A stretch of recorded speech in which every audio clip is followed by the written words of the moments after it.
എൻ്റെ ഉച്ചകളിലേക്ക് ഏവർക്കും സ്വാഗതം. നമ്മുടെ ഇന്നത്തെ ഉച്ചയൂണ് കണ്ടാലോ. ചോറ്, മത്തി പറ്റിച്ചത്, മോരുകറി, ഉള്ളിത്തീയൽ, പയർ മെഴുക്കുവരട്ടി, മത്തി വറുത്തത്, മീൻ്റെ മുട്ട പൊരിച്ചത്. ഈ ചോറ് വിളമ്പിയാലോ. ചോറങ്ങ് വിളമ്പാണ്. സമയം ഒത്തിരിയായി. ചോറ്, മത്തി പറ്റിച്ചത്,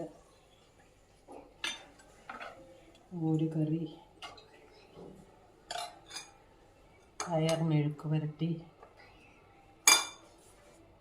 ഉള്ളിത്തീയൽ, മത്തി വറുത്തത്, മീൻ്റെ മുട്ട പൊരിച്ചത്.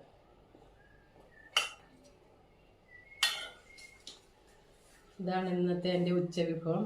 നാളെ ഞാൻ പുതിയൊരു വീഡിയോ ആയിട്ട് വീണ്ടും വരാം. സബ്സ്ക്രൈബ് ചെയ്യുക, ലൈക്ക്, കമൻറ്റ്.